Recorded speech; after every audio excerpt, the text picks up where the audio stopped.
오늘 말씀은 성령 임재, 환난과 시험이라는 주제로 말씀을 드리고자 합니다. 오늘 말씀은 주제 말씀이 그렇게 썩 전하고 싶은 말씀은 아니지만 우리는 하나님의 말씀을 전하는 일에 전하고 싶은 대로 전하거나 또 전하기 싫은 것은 안 전하고 그렇게 할 수 있는 권한이 우리에게 없기 때문에 그냥 전하는 것이고 또 장별로 나가는 강해 설교이기 때문에 이 본문을 의도적으로 빼고 또 가기가 어려워 오늘은 좀 불편하지만 이 말씀을 전하고자 합니다.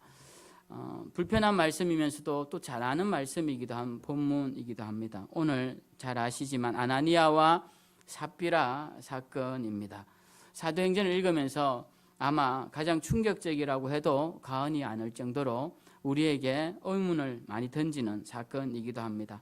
오늘 내용은 여러분들이 읽어보셔서 아시겠지만 사도들 앞에서 밭을 판 돈의 일부를 가져와서는 이것이 전부라고 거짓말함으로써 한날에 3시간 차이로 남편과 아내가 동시에 죽는 그런 사건입니다. 여러분 왜 죽었을까요? 왜 이 아나니아와 삽비라는 죽었을까요?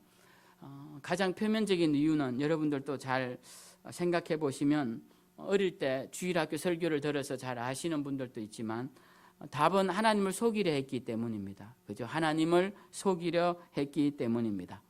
저도 아나니아와 삽비라가 왜 죽었습니까? 라고 했을 때 주일학교 들은 설교를 기억하면 하나님을 속이려 했기 때문이다 라고 들었던 기억이 나요. 그러면 왜 속이려고 했을까요? 여러분 한번 이 말 속에 담긴 약간 어폐가 있다는 걸 한번 생각해 봐야 합니다. 하나님을 속이려 했다. 과연 하나님을 속일 수 있다고 생각은 했을까요? 하나님은 과연 속는 분이십니까? 하나님을 속일 수 있다고 생각하는 사람은 사실 아무도 없습니다. 그리고 아나니아와 삽비라가 내가 속이려고 했다라고도 말하지 않아요. 그냥 죽기 때문에 그들이 생각을 알 수는 없습니다. 저는 그들이 속일 수 있다라고 과연 생각했을까? 여기에 대한 의문점이 있기도 해요. 여러분 우리가 하나님 앞에서 이런 생각하는 사람이 있습니까? 내가 죄를 지을 때 어두운 곳에서 불을 다 꺼놓고 깜깜한 데서 하나님 모르게 죄를 지어야겠다. 이런 생각하는 사람이 있어요.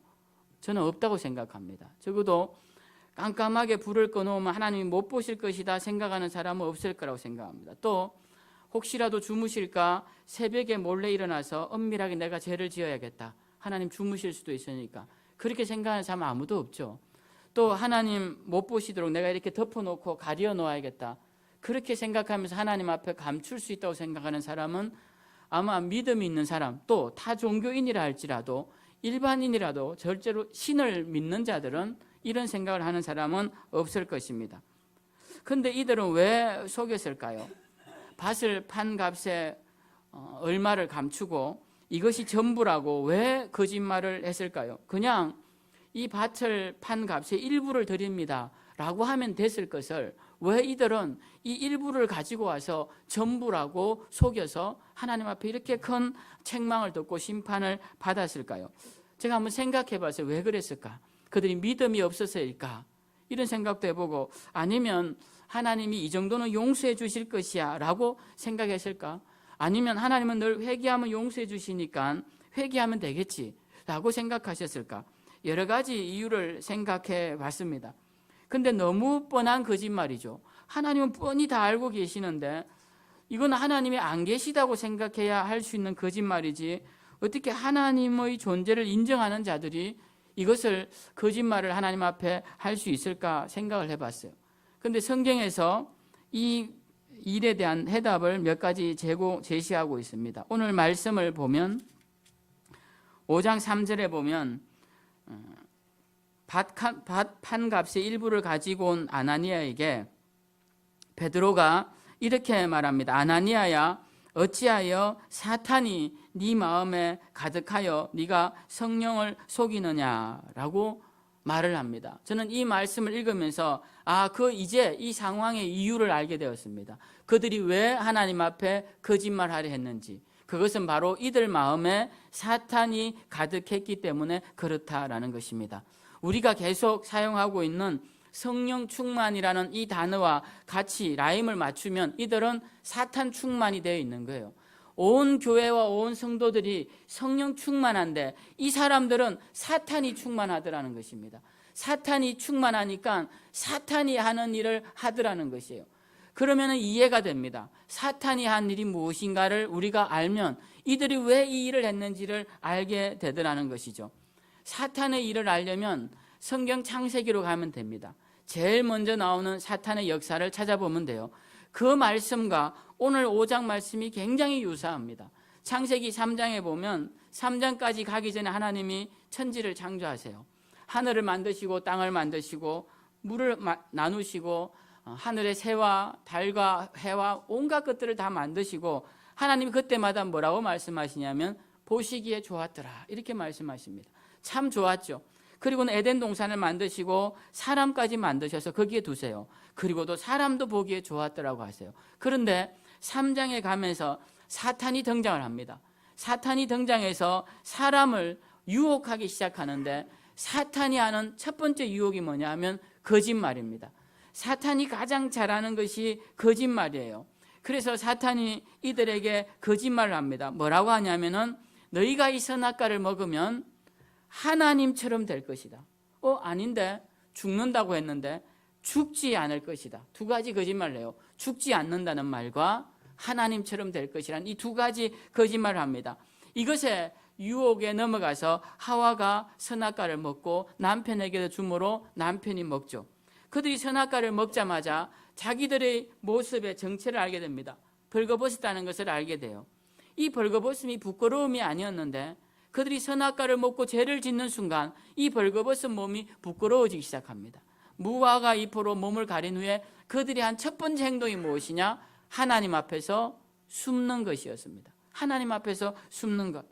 창세기 3장 8절에 보면 그들이 그날 바람이 불 때 동산에 거니시는 여호와 하나님의 소리를 듣고 아담과 그의 아내가 여호와 하나님의 낯을 피하여 동산 나무 사이에 숨은지라.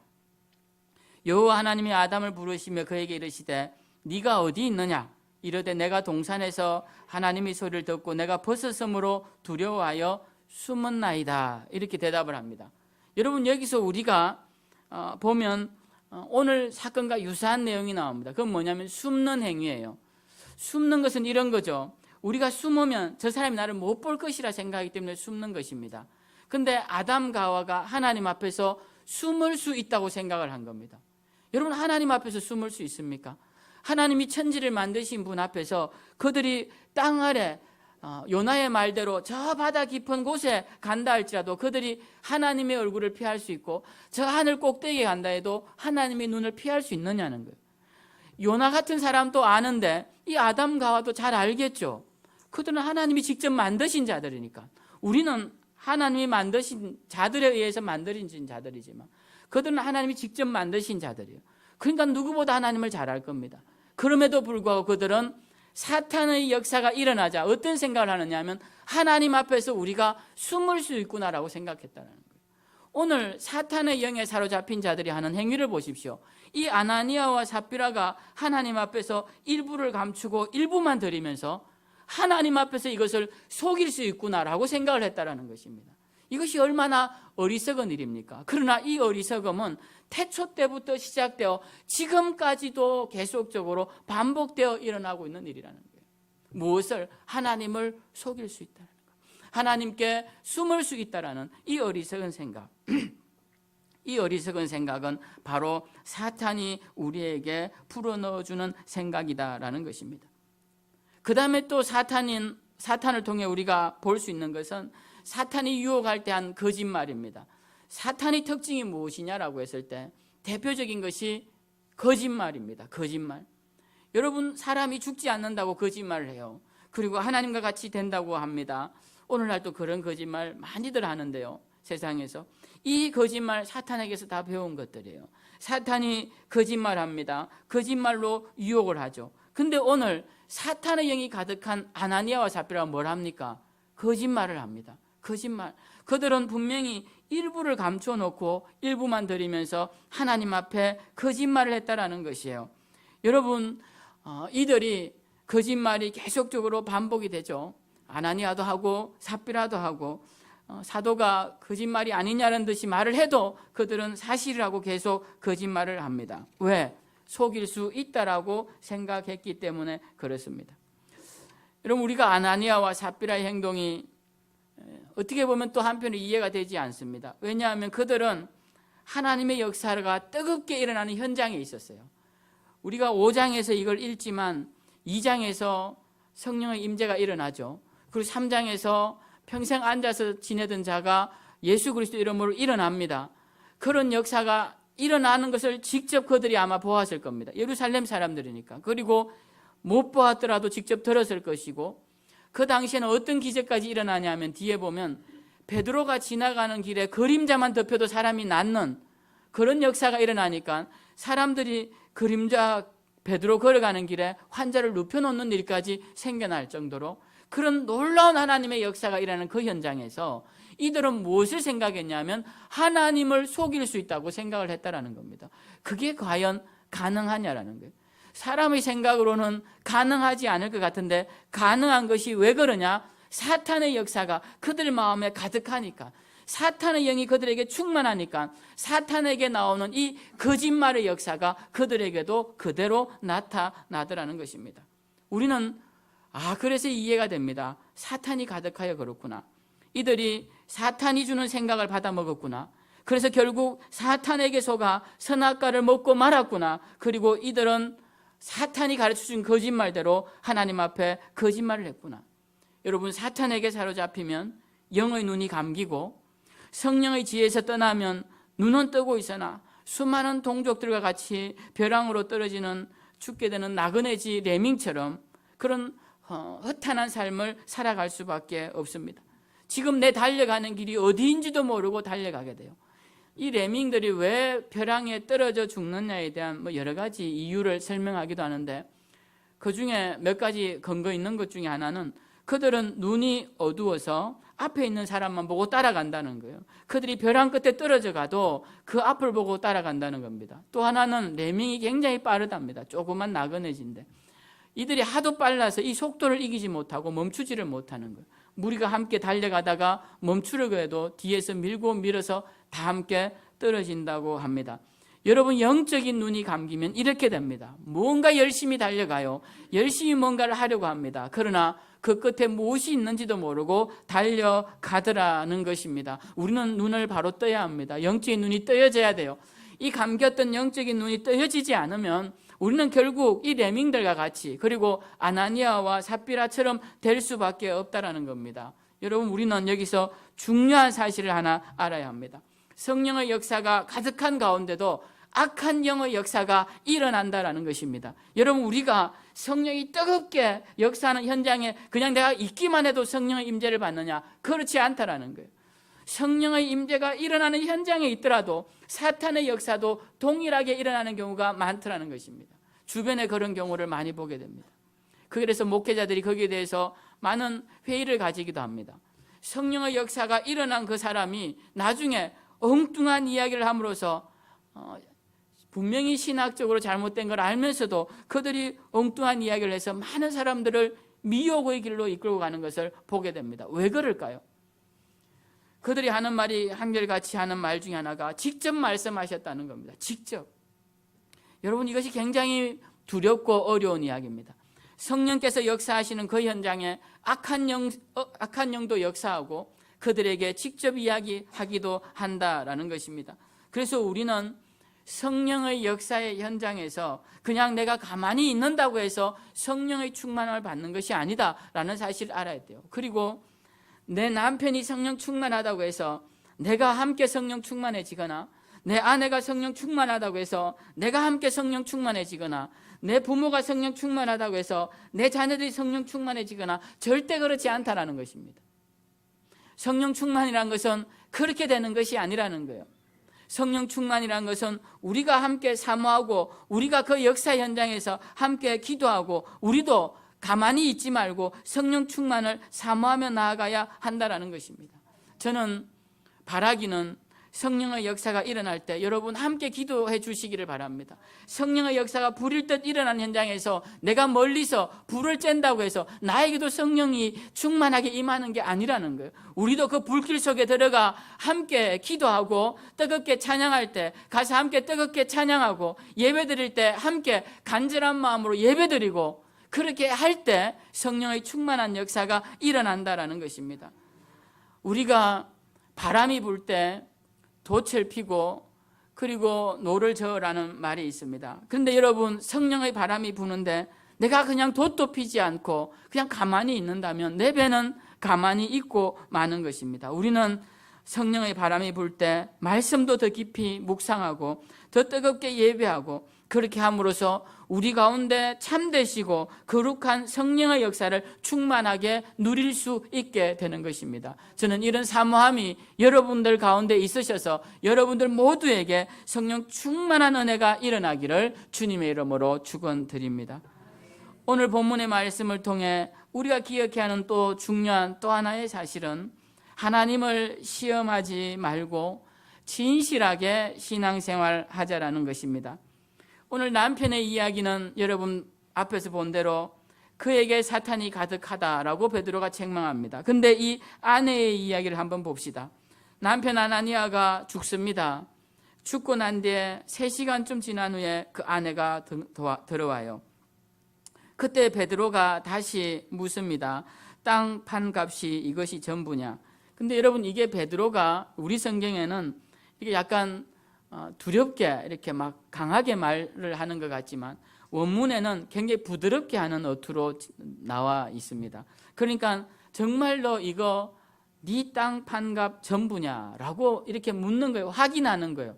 그러니까 다시 한번 기회가 온 겁니다. 이 여인에게 기회가 온 거예요. 그때라도 아마 이 여인이 조금이라도 성령에 민감했다면 무슨 일이 있었구나, 내가 여기서 다시 한번 잘 생각해야겠구나, 그때라도 아닙니다, 제가 일부를 놔두고 일부만 가져왔습니다, 그랬다면 이 여인만이라도 죽지 않았을 것입니다. 근데 이 여인이 이것이 전부라고 다시 말을 합니다. 그러자 9절에 이렇게 이 여인을 향해 말합니다. 베드로가 이르되 너희가 어찌 함께 꾀하여 주의 영을 시험하려 하느냐. 그러니까 이 여인에게는 베드로가 뭐라고 하느냐면 왜 주의 영을, 성령을 시험하려고 하느냐라고 책망하시더라는 겁니다. 하더라는 것입니다. 베드로의 그 책망 앞에서 이 여인이 바로 죽게 됩니다. 우리는 오늘 이 말씀을 보면서 우리는 주님을 시험하는 자, 주의 영을 시험하는 자, 하나님을 시험하는 자가 되지 말아야 한다는 것입니다. 우리는 하나님이 다 알고 계세요. 드릴 수 없으면 드릴 수 없다고 하면 됩니다. 일부면 일부라고 하면 됩니다. 그렇게 하면 하나님이 아무 말도 안 하세요. 근데 왜 하나님 앞에 일부이면서 전부라고 거짓말을 하느냐라는 것입니다. 하나님을 조롱하는 것이죠. 여러분은 돈이 굉장히 소중하지만 하나님은 돈 갖고 하나님을 조롱하는 것을 하나님은 용납지 않으십니다. 그게 얼마나 우스운 마음이 들겠습니까? 그 돈이 하나님께는 아무것도 아닌데 하나님 앞에서 돈을 가지고 하나님을 사랑하느니 안 하느니 그런 말로 하면 하나님 그런 걸로 기뻐하시지 않는다는 것이죠. 하나님은 우리에게 가장 기뻐하시는 것은 통회하는 심령이라고 하셨어요. 자복하는 심령입니다. 우리의 심령이 하나님 앞에서 온전히 드러나는 걸 기뻐하시는 분이에요. 그럼에도 불구하고 이 부부가 왜 하나님을 시험하게 되었을까요? 여러분, 예루살렘 교회가 지금 헌금을 강요하는 교회가 아닙니다. 이 예루살렘 교회에 지금 재정이 부족한 것도 아닙니다. 지금 여기에는 많은 사람들이 재산을 팔아서 교회 헌금을 했기 때문에 거기에는 가난한 사람들이 가난해지지 않는 정말 놀라운 축복이 임한 곳이에요. 그런데 왜 헌금도 부족하지 않은데 강요한 것도 아닌데 그리고 밭을 팔아서 다 드리라고 한 것도 아닌데 이들은 왜 자기의 밭을 팔아서 그것도 일부를 드리면서 다 드린다고 했을까요? 거기에 해답을 주는 또 하나의 사건이 있습니다. 사도행전 5장 전에 3장 36절에 보면 이와 똑같은 사건이 나와요. 저는 이 5장이 4장 36절부터 시작되면 좋을 것이라는 생각을 합니다. 이 36절에 보면 이런 말씀이 있어요.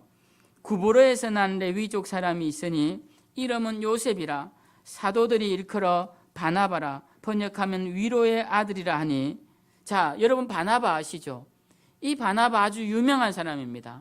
이 예루살렘 교회에서 바나바가 얼마나 훌륭한지 사람들이 굉장히 그를 존경했어요. 그리고 얼마나 훌륭했는지 이 바나바를 안디옥 교회에 파송을 합니다. 초대 교회의 최초의 교회가 예루살렘 교회고요. 두 번째 교회가 안디옥 교회입니다. 예루살렘 교회는 유대인을 위한 유대인의 땅에서 세워진 교회고, 안디옥은 안디옥에 있는 시리아 땅에 있는 안디옥에 이방인들을 위해서 세워진 이방인 최초의 교회가 안디옥 교회예요. 그러니까 이 안디옥 교회는 굉장히 의미 있는 교회입니다. 그런데 예루살렘 교회에서 안디옥 교회에 누구를 보내느냐? 바나바를 보냅니다. 그러니까 바나바는 굉장히 훌륭한 사람이었습니다. 여러분 잘 아시다시피 바나바가 키운 사람이 있죠. 누굽니까? 바울이죠. 이 바울 이야기할 때마다 함께 등장하는 사람이 바나바입니다. 이 바나바는 조력자로서 가장 모델링으로 많이 회자되는 사람이 바나바예요. 많은 사람들에게 존경을 받은 사람입니다. 그래서 여기도 보면 원래 이름이 요셉이었는데 위로의 아들, 얼마나 위로를 잘했으면 이 사람을 위로의 아들이라는 뜻의 바나바로 사람들이 불러준 거예요.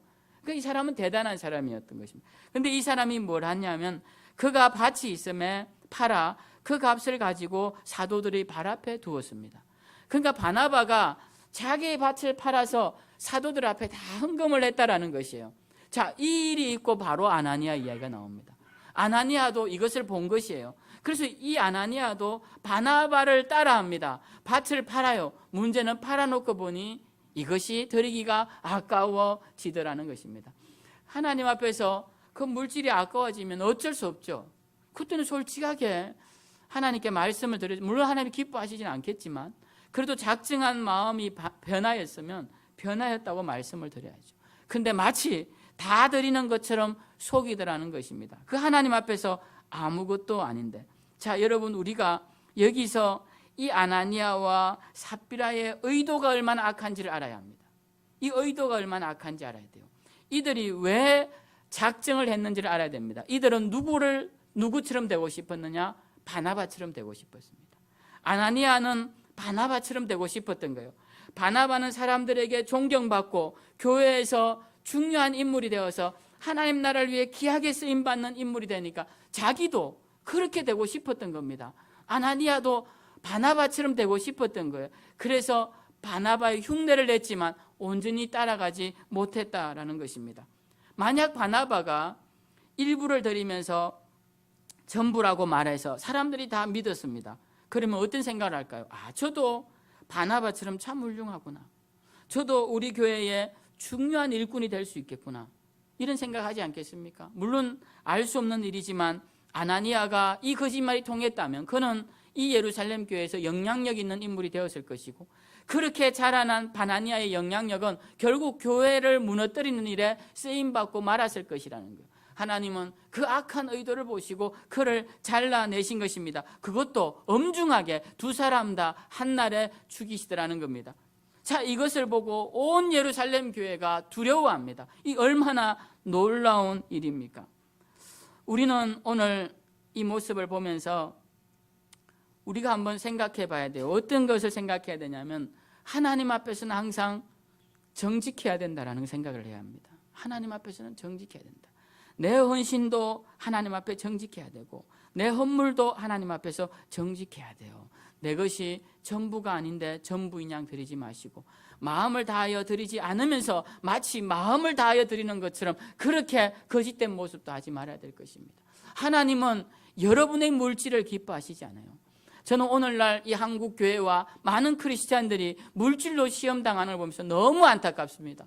하나님 앞에서 아무것도 아닌데 왜 우리끼리 이렇게 시험받아 자빠지느냐는 것이요. 하나님이 무엇이 물질이 부족합니까? 아무 부족한 게 없으신 분인데 여러분 물질이 10원을 드리면 어떻고 1억을 드리면 어떻습니까? 하나님 아무 상관이 없습니다. 상관은 여러분에게 있는 것이지 하나님 아무 상관이 없다라는 것이죠. 그럼 하나님의 교회는 상관이 있느냐? 그렇지 않습니다. 하나님의 교회도 상관이 없어요. 하나님의 교회는 하나님이 세우는 것이요. 하나님이 무너질만 하면 헌금줄을 막으시고 무너지게 하시는 겁니다. 세우실만 하면 통로를 열어서 세우시는 거예요. 그 하나님의 권한에 있지 않습니까? 제가 지난주 말씀드린 대로 게하시가 무슨 능력이 있습니까? 엘리사가 들고 가라는 지팡이 들고 가면 되는 거예요. 얹었더니 나았습니까? 안 났잖아요. 안 나오면 자기 잘못이 아닙니다. 게하시 잘못이 아니에요.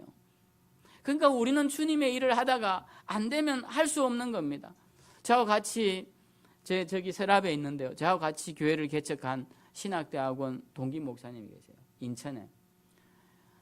인천 만수동에. 한번 들으면 잊지를 않는 그런 이름입니다. 거기 제가 개척할 때 갔어요. 저하고 똑같이 2006년도에 개척하셨어요. 저하고 신학대학원을 99년도 똑같이 들어갔고, 그분은 너무 신실하신 분이에요. 제가 볼 땐 저보다 신실한 사람 잘 못 보는데, 사실은 정말 저보다 더 신실한, 정말 제가 존경할 만한 그런 분이에요. 그래서 제가 그분을 얼마나 좋아했는지 몰라요. 그래서 저도 어려웠는데, 신대원 때 제가 그 강남중앙교회 가서 헌금 좀 해주시라 해서 그 헌금 걷어서 등록금까지, 그때 저희도 너무 어려워갖고 유치원도 못 보낼 때였어요. 어린이집도. 그 헌금까지 해갖고 학비까지 마련할 정도로 제가 그분을 좋아하고 존중했던 분입니다. 나이도 저보다 많으세요. 저하고 같이 개척했어요. 저는 목회가 잘 될 줄 알았습니다. 워낙 신실하셔서. 근데 안 되는 거예요. 그 임대료 낼 돈이 안 나오는 거예요. 그 교회에. 그래서 목사님이 그 인천 남동공단에 일을 가시는 겁니다. 일을 가다 보니까 이 목회가 더 어려워지는 거예요. 악순환이라는 게 계속. 결국은 목회를 접으셨어요.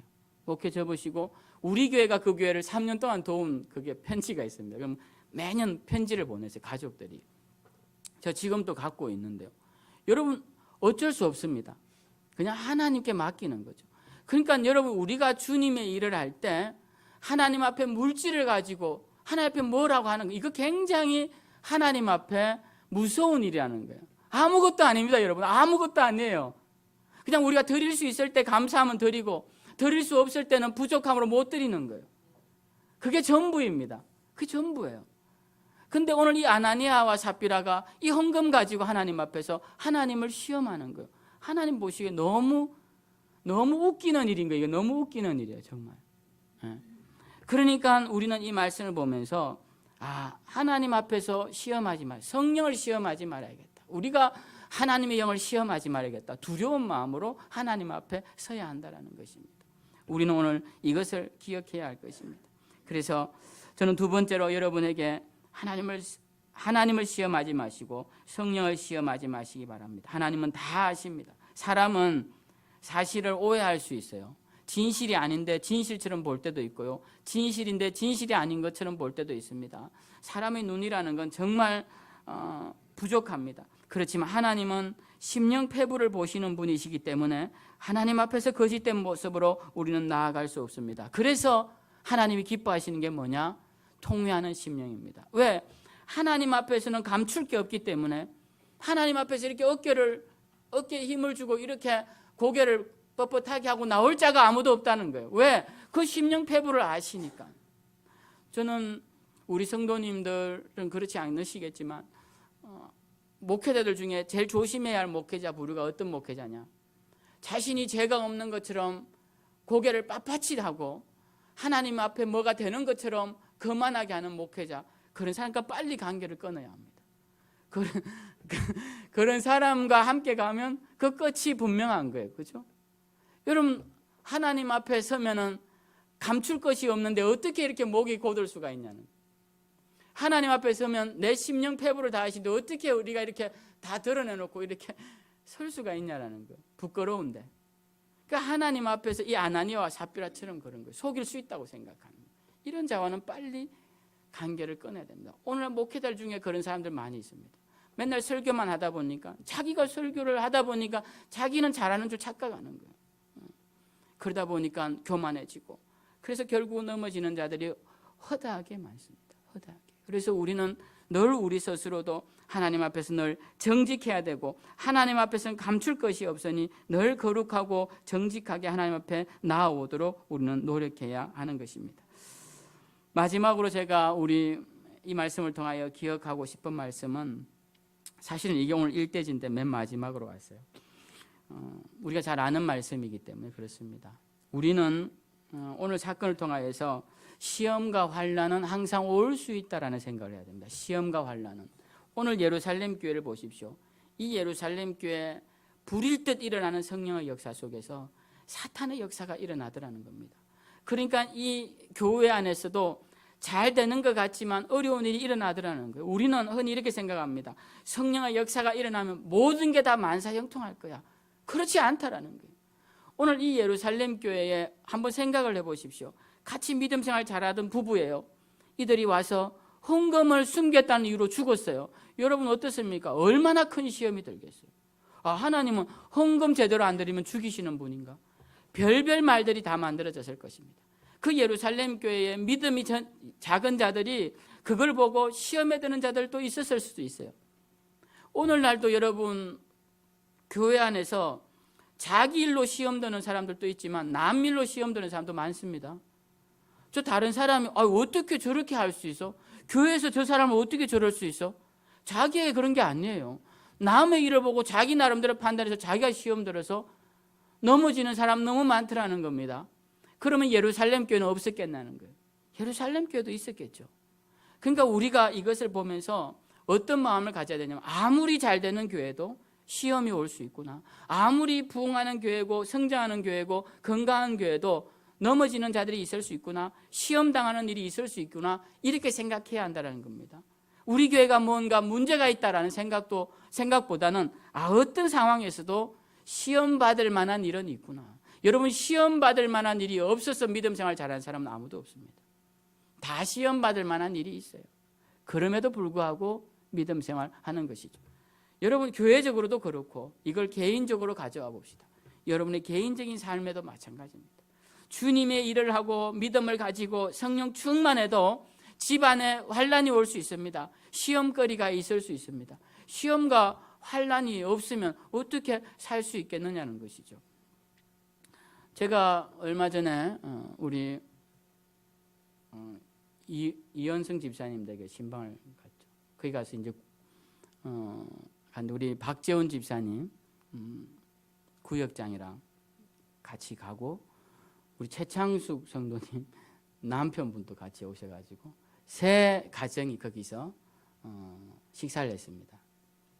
제가 잠깐 이제 먼저 가서 기도를 하고 말씀을 읽고 기도를 하고 조금 있다가 이제 일을 마치시고 우리 최 성도님 남편분이 일을 하시는데 오셔서 이제 같이 식사를 했어요. 그 자리에서 저한테 그러시더라고요. 목사님, 종교의 자유가 있는데 제 아내는 교회를 보내지만 저에게는 저는 불자기 때문에 불교 신자이기 때문에 교회를 가자고 하지 마셨으면 좋겠다고. 그래서 제가 알겠다고 그랬어요. 네, 알겠다고. 근데 그분이 이제 하시는 말씀 중에 하나가 영화를 본 내용을 말씀하시면서 이런 이야기를 하시더라고요.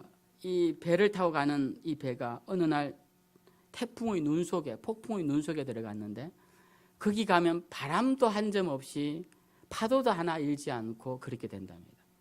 근데 하루가 지나는 데는 마음이 좋고 좀 쉬어야지.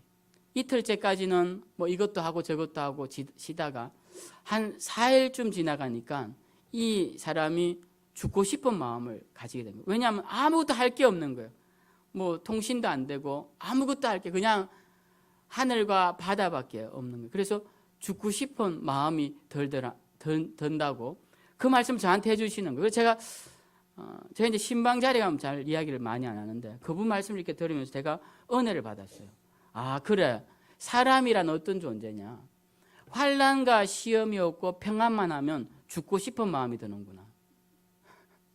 저 그걸 들은 거예요. 그 말을 들으면서 일리가 있다. 하나님이 우리 가운데 환난이 없고 평안만 있으면 여러분 어떤 삶을 사실 것 같아요? 기도하시겠습니까? 믿음 가지시겠습니까? 여러분이 하는 일마다 잘 돼요. 집에 재산은 뭐 몇 대가 먹을 만큼 쌓여 있고 우리 자녀들은 세상에 나와도 아무것도 저거 없이 다 잘 나가고 우리는 건강해서 청년과 같고 하나 아무것도 뭐 주눅들 게 없습니다. 그러면 여러분 어떨 것 같습니까? 여러분 턱은 이렇게 돼 있을 것이고 어깨는 이렇게 돼 있을 것이고 누구 앞에도 고개를 숙이지 않아요. 겸손할 수가 없습니다. 그런 사람들이 결국 어떤 인생을 맞이할 것 같습니까? 복된 인생을 맞이할 것. 저는 그 말에 일리가 있다고 생각해요. 제가 그러더라고 꼭 전해 주십시오. 그때는 말씀을 못 드렸는데 제가 드릴 만한 그런 그게 안 됐는데 제가 그 말을 들으면서 맞는 말이구나 이런 생각을 했습니다. 여러분 우리 교회도 마찬가지고 개인도 마찬가지입니다. 하나님이 주시는 시련과 환난은요 우리에게 꼭 필요한 것입니다. 그 시험과 환난이 없다면 오늘날 우리가 있게 될 수가 없는 것이에요. 그래서 초대교회에 하나님께서 예루살렘 교회를 부흥시키시기 위해서 성령의 역사도 허락하셨지만 환난도 허락하시고 외부의 환난도 허락하시고 내부의 환난도 허락하신 거예요. 4장에서는 외부의 환난이 나오죠. 5장에서는 내부의 환난이 나오죠. 또 조금 가면 또 외부의 환난이 옵니다. 이 환난을 통하여서 이 예루살렘 교회가 더 단단하게 다져지고 결국 더 큰 환난으로 인해서 복음 전파의 길을 여는 역사가 일어나더라는 겁니다. 이게 하나님의 섭리라는 거예요. 우리도 그런 시각으로 우리 삶을 바라볼 수 있어야 되고 그런 시각으로 우리 교회와 모든 교회들을 바라볼 수 있어야 하는 것입니다. 그래서 오늘 이 아나니아와 삽비라 단순한 사건인 것 같지만 이 속에 담긴 중요한 의미들을 다시 한번 기억하시고 우리는 하나님 앞에서 속일 수 없는 자들이다. 환난과 시험은 하나님의 은혜 가운데 주어지는 것이다. 우리는 늘 하나님 앞에서 정직하고 거짓말하는 것, 사탄을 따라하는 것이다. 우리는 성령 충만하지 않으면 사탄으로도 충만해질 수 있다. 이 사실을 늘 기억하시고 늘 성령 충만을 힘쓰셔서 하나님 원하시는 귀한 사명 잘 감당하시고 하나님께 큰 영광 돌리시는 저와 여러분들 다 되시기를 주님의 이름으로 축원드립니다. 우리 다 일어나셔서 우리